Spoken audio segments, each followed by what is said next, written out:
Salary staff क्या होता है, जैसे कि किसी भी कंपनी में अगर हम वर्क करते हैं तो वहाँ पर अकाउंट करना पड़ता है जितने भी एम्प्लॉई हैं उन एम्प्लॉय की क्या सैलरी बनेगी। तो उसको हम टैली के अंदर किस तरीके से चढ़ाएंगे, जिसमें उनका लीव होगा, मिस्टेक होगा, उन्होंने एडवांस पेमेंट कितना ले रखा है सैलरी मिलने से पहले, लास्ट में जाकर उनकी सैलरी क्या बनेगी, इसको हम टैली में किस तरीके से चढ़ाएंगे। टैली सबसे पहले कंपनी क्रिएट की। जैसे मान लीजिएगा हमें अपना रिकॉर्ड अलग रखना है सैलरी का, तो हमने एक सैलरी स्टाफ से एक कंपनी को बनाया। कंपनी बनाने के बाद लेज़र बनाएंगे, लेज़र में आएंगे, क्रिएट करेंगे। जितने भी एम्प्लॉई हैं, जैसे कि हमारा ए नाम का एक एम्प्लॉई है, इसका हमने अकाउंट बनाया, अंडर इसको सस्पेंस में डालेंगे। सेम ऐसे ही अदर एम्प्लॉई जितने भी हैं, हमने ए बी सी इनका नाम लिया हुआ है, डी, ये 4 एम्प्लॉई। नेक्स्ट हमें एक लेज़र बनाना है लीव का, इसको हम इनडायरेक्ट इनकम में डालेंगे। नेक्स्ट मिस्टेक का बनाएंगे,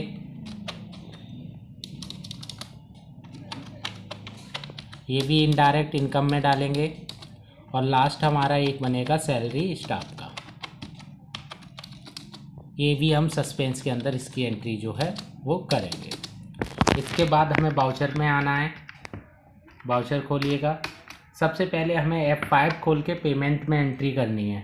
ये पेमेंट में एंट्री वो होगी जो एडवांस पेमेंट ले रहा होगा मंथ ख़त्म होने से पहले। जैसे सी एक एम्प्लॉय था, इसको ज़रूरत पड़ने पर इसने 2500 रुपये जो है कंपनी से एडवांस के रूप में लिए, हमने इसके कैश के साथ एंट्री की।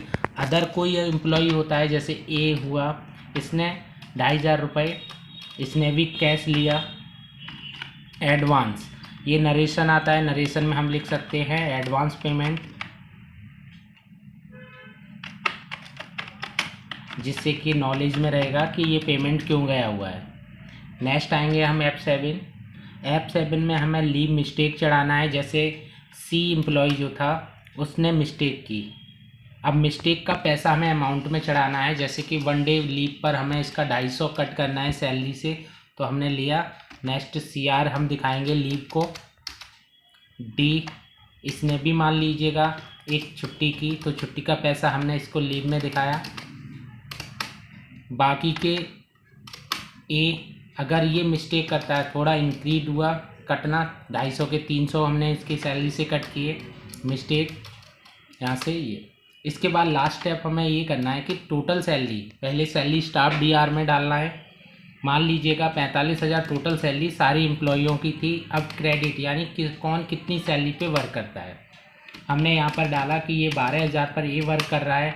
बी को लिया, मान लीजिएगा ये भी सेम सैलरी पे वर्क कर रहा है। नेक्स्ट डी, ये 11,000 पे वर्क कर रहा है। एंड डी ये लिया हमने, ये किसी अदर सैलरी पे वर्क कर रहा है। तो वो सारी सैलरी, जैसे कि सपोज यहाँ पर 45,000 जो हमने सैलरी स्टाफ में डाला हुआ है, इनको हमें क्रेडिट करना है। ये 45,000 टोटल हो जाने चाहिए। आप इसको एक्सेप्ट कराओगे।